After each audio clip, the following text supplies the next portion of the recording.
o plano mental.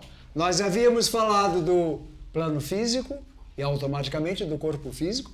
Falamos do corpo astral e do plano mental, astral. E agora então vamos falar do plano mental e o corpo mental. Então, só recapitulando, nós temos o físico, aí em ordem de sutilização, lembrando que isso não é uma divisão um depois do outro, mas estão todos interligados. Então nós temos o físico, aqui já falamos do astral, e agora vamos falar do mental. Vejam que são simplesmente nomes para alguma coisa. Outros vão dar outros nomes. E assim, o que importa é nós entendermos o funcionamento, a definição de cada um, e aí depois você vai ver que aquele nome que nós definimos assim, ele também é a mesma definição que o outro usa e vai dar um nome diferente. E assim cada um vai dando o seu nome, cada um vai dando a sua definição. O plano mental, como o nome diz, ele vai trabalhar com a mente. Nós somos um ser, basicamente, onde nós temos um corpo físico que precisa ser alimentado, nós temos muitas emoções, nos emocionamos o tempo inteiro, a todo instante nós recebemos emoções o tempo inteiro, boas e outras não tão boas, e nós também pensamos o tempo inteiro. Esses dois corpos, eles trabalham tão interligados que em muitas tradições vai se chamar o corpo astromental, porque os pensamentos geram emoções. As emoções geram pensamentos. Então, o tempo inteiro, esses dois corpos se interligam. Eles estão um na dependência do outro. E por isso, muitos vão considerá-lo como um único corpo, o corpo astromental. E o que vem a ser a mente? Bom, a mente, é claro, muito geral, é o grande mistério do nosso cosmos. O que vem a ser essa mente? É um processo que nós também não entendemos muito bem, mas ele ocorre, julgamos que ocorre no cérebro. Muitos vão dizer que a sede da mente está localizada no cérebro, e outros dirão, não, ela não está no cérebro, ela está aonde eu quiser. E aí, realmente, a mente pode estar. Foi uma espécie de convenção, já que os pensamentos é uma atividade nobre do ser humano, e se eu quero escolher ter um órgão nobre para colocar os meus pensamentos, por que não o cérebro, que é considerado por muitos o órgão mais nobre do ser humano? Então, é no cérebro que nós vamos colocar todos os nossos pensamentos. Mas, dentro do esoterismo, muitos dirão, a mente está onde você quiser. Se você quiser levá-la para o seu dedão do pé, pode levá-la para o dedão do pé. E ela, ao mesmo tempo, está em todos os lugares do nosso corpo. Que dentro do esoterismo até vamos falar. O cérebro, ele ordena todos os pensamentos, mas ele ordena a partir de quê? A partir de qual? Quem é o impulso gerador dos meus pensamentos? E esse impulso gerador é que nós vamos dizer que é o nosso corpo mental. Então, todos os pensamentos que serão elaborados pelo cérebro ou serão elaborados por qualquer célula do nosso corpo, porque também, hoje nós dizemos, somente o cérebro é capaz de pensar. Quem sabe, um dia a gente vai entender que o corpo pensa e não somente o cérebro é capaz de pensar. E aí o nosso corpo mental, ele está onde? Ele está em todas as partes do nosso corpo. Então, qualquer lugar do nosso corpo é capaz de gerar esse impulso mental, esse impulso que vai gerar um outro impulso no nosso corpo, capaz de elaborar um pensamento. A nossa mente, por mais que ela seja fantástica e maravilhosa, e possamos elaborar os pensamentos mais delicados, ao mesmo tempo ela é uma mente binária. Eu só entendo que uma coisa é clara se eu entendo que é uma coisa escura. Eu só entendo uma coisa muito grande se eu entendo que é uma coisa muito pequena. Então vejam que o tempo inteiro A mente está trabalhando de uma forma comparativa. E por isso a gente diz que a mente é binária, porque ela está trabalhando sempre nos seus opostos. E este binarismo mental, nós já começamos a perceber que há uma quebra nesse padrão binário mental. Porque nós começamos a entender que uma coisa, ela não é somente clara, ou a outra é escura. Entre o escuro e o claro, eu tenho uma infinidade de nuances. Entre uma coisa que eu digo que é boa e uma coisa que eu digo que é ruim, eu tenho também uma infinidade de nuances. Então, todo binarismo mental que foi por muito tempo cultuado, esse binarismo a gente entende que ele pode não ser, a mente não ser binária. E para isso, uma nova bioquímica vai se formando na nossa mente e através da forma como nós nos emocionamos, nós vamos levando isso para uma forma não binária da compreensão da nossa mente. Então, na mente é onde todos os raciocínios, onde tudo é elaborado, e quanto mais eu percebo que há uma infinidade de padrões, mais a mente pode passear nessa infinidade de padrões. A mente é talvez a coisa mais difícil de nós conseguirmos manter sob o controle. Lembra que no início nós falamos para que eu vou estudar o corpo astral? Para o entendimento dele e procurar manter as emoções sob controle. Para que eu estudo o corpo mental? Estudando como a mente funciona e procurar também mantê-la dentro de um padrão ético.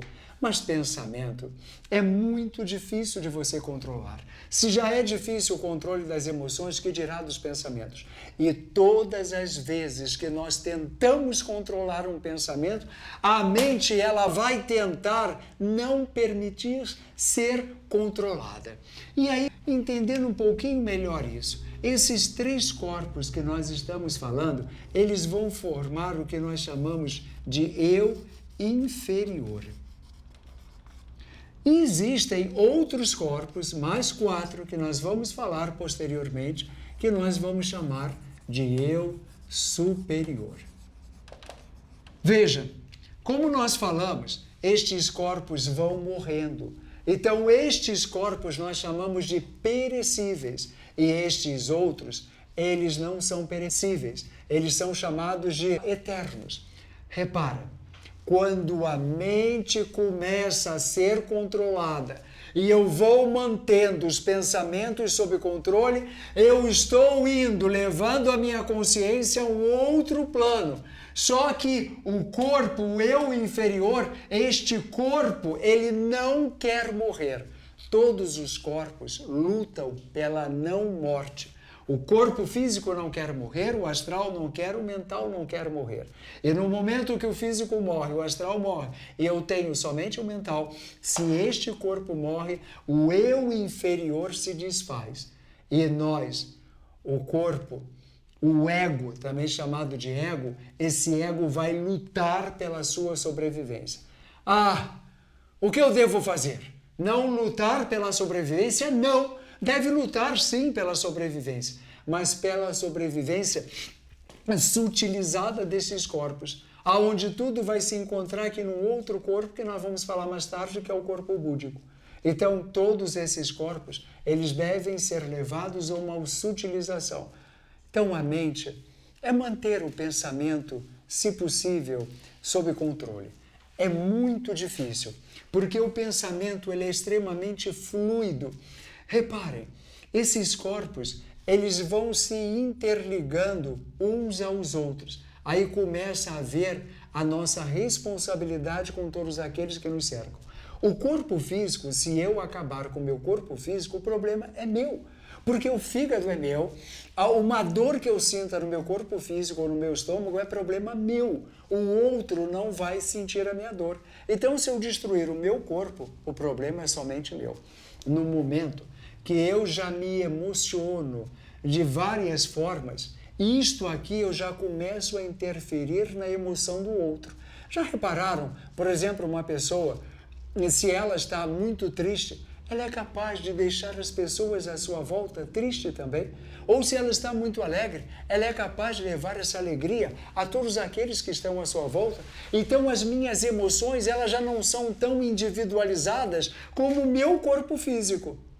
As emoções, elas já começam a ser mais fluidas do que aquilo que ocorre no físico. E os meus pensamentos são muito mais fluidos. Já repararam quantas vezes você pensa uma coisa, e vai depender, é claro, da força do seu pensamento e na força de quem vai captar o seu pensamento. E você pensa e a pessoa... Oh, eu saquei o que você estava pensando.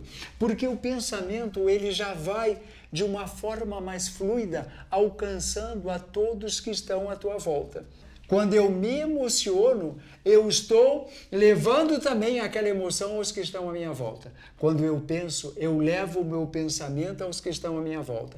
Daí a importância de nós termos o cuidado da forma com a qual nós nos emocionamos e da forma com que os meus pensamentos são levados adiante. O físico não. O físico, o problema é teu. Estragou o teu corpo físico, problema é teu. Agora esses dois já começa a haver um entrelaçamento entre todos nós e até entre nós e as plantas, entre os animais, porque todos também vão ter o seu plano. A mente, ela tem por hábito dizer que tudo aquilo que não é como eu é inferior a mim. Isso é típico do plano do corpo mental. Ela não admite que algo possa ser diferente e melhor do que eu. É muito cômodo para a nossa mente dizer tudo aquilo que é diferente é inferior. E aí, como é inferior, eu posso fazer o que eu quiser.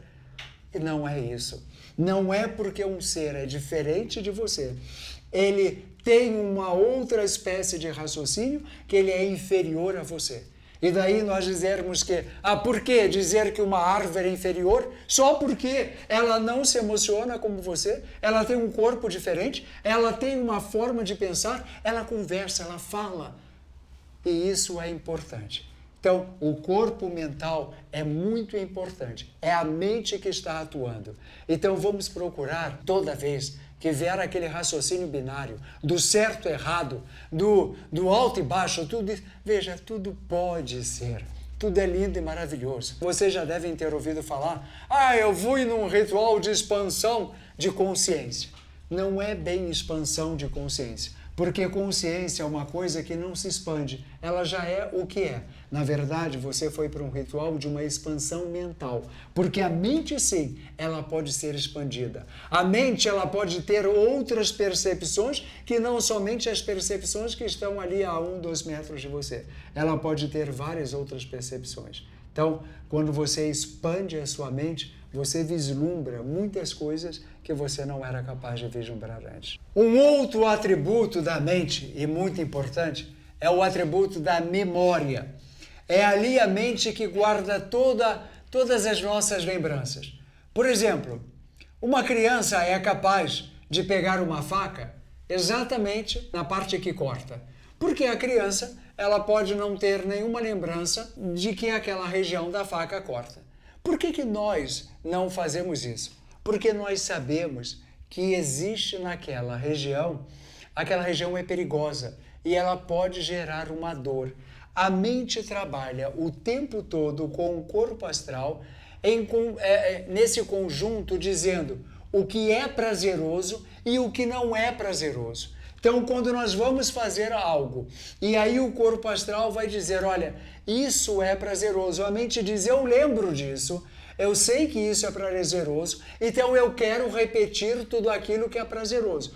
Aquilo que não é prazeroso, eu tento não repetir. E isso, por que eu não boto a mão no fósforo o tempo todo? Porque um dia eu coloquei e eu vi que não foi bom. Aquilo gerou uma sensação ruim. E aí, toda vez que eu me aproximo do fósforo, a mente vai dizer, olha, isso não é um negócio legal. E aí nós vamos nos afastar do fósforo. Então, a mente é importante porque ela nos afasta de muitas situações, ela é a grande guardiã, inclusive, do nosso corpo, e ela vai dizer, isso é legal, isso não é legal. Por que a gente vê um sorvete de chocolate e começa a salivar? Porque o corpo emocional ele vai dizer, cara, aquilo dá muito prazer. E a mente diz, vai em frente, vai no chocolate porque é prazeroso. Não que o prazer esteja na mente, o prazer está no corpo astral, mas a mente é que vai lembrar daquilo que foi prazeroso e daquilo que não foi prazeroso, havendo a tendência de repetirmos o prazeroso e não repetirmos o que não é prazeroso. A mente tem sobre nós um controle muito grande e uma coisa interessante, o nosso cérebro, que vai ter uma grande ligação com o corpo mental, nós não somos capazes de efetuar duas atividades ao mesmo tempo. A mente não consegue pensar duas coisas ao mesmo tempo. Ela pensa uma e depois a outra. Mesmo naquelas situações que você julga que é capaz de uma simultaneidade, é só uma impressão de simultaneidade. Por exemplo, se você faz um crochê muito bem, e você é capaz de falar no telefone e fazer o crochê simultaneamente, é uma impressão de que é simultâneo. Mas, na verdade, ora a tua mente foca na tua ligação telefônica, ora no crochê, ora no... E ela faz isso com uma velocidade tão grande que nos dá a sensação de uma simultaneidade. Mas a mente não é simultânea. O cérebro não consegue ter dois raciocínios ao mesmo tempo.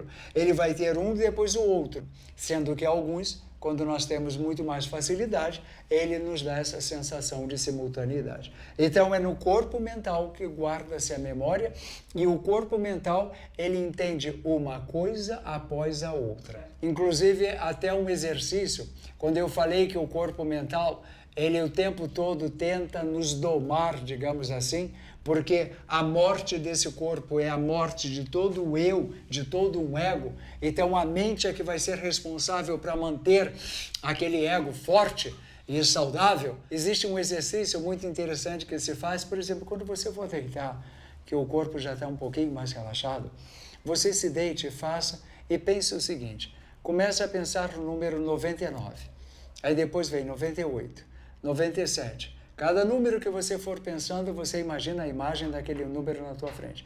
E você vai perceber que se você não tiver a imagem, simplesmente o pensar 99, 98, no meio do teu pensamento, você já vai estar pensando em outra coisa. Porque a mente ela tem uma dificuldade enorme de se concentrar. Quando você elabora uma imagem junto com o pensamento, fica mais fácil. Mas mesmo assim, a mente tem uma dificuldade de se concentrar. Então ela vai fazer de tudo para te tirar, ela vai te levar para uma preocupação, porque ela sabe que se você mantiver ela sob controle, ela perde o controle sobre você. E a mente sempre vai querer o controle sobre nós, porque é a forma que ela tem de se manter viva. Então são exercícios simples que nós podemos fazer como uma forma de irmos mantendo o nosso controle sobre a nossa mente. Outra coisa também que a mente faz, por causa da memória, se eu fizer um desenho, digamos, eu pego e faço isso aqui, muitos já dirão, isso é uma casa, mas eu não coloquei o telhado, eu ia fazer uma outra coisa, pode ser uma árvore. Então veja, isso é uma das coisas que mais traz problemas num relacionamento. Porque a mente ela é capaz de montar um raciocínio, mesmo que não te seja dado todas as condições para entender aquilo. Então, se eu olho um rabo de um animal e eu já digo, o animal é tal, mas pode ser que não seja. Olha o ornitorrinco. Você pode olhar as patas dele e dizer, é um pato, e não é, é um ornitorrinco.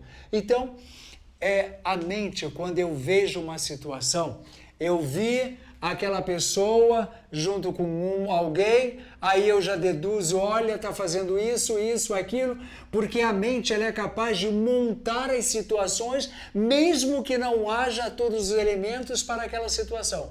E ela monta e nós acreditamos naquela situação que foi montada. Um exemplo, às vezes a pessoa pode olhar para você e estava com uma cara meio esquisita, e você a mente já vai deduzindo, a pessoa está chateada comigo por causa disso, e você monta um cenário, porque a mente ela é pródiga, extremamente pródiga em montar cenários. Então ela o tempo todo está montando os cenários, e às vezes ela monta cenários que não tem nada a ver.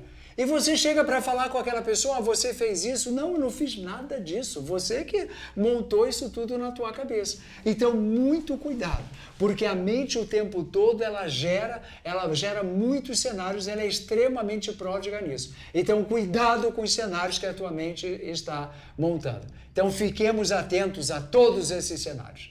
É isso, minha gente. Cuidado com a mente. E aí a gente vai estudando, a gente vai vendo que de todos, o físico talvez seja um dos corpos o mais fácil da gente manter sob um certo controle. Já o astral e o mental são de difícil controle, mas a gente persiste, a gente não desiste.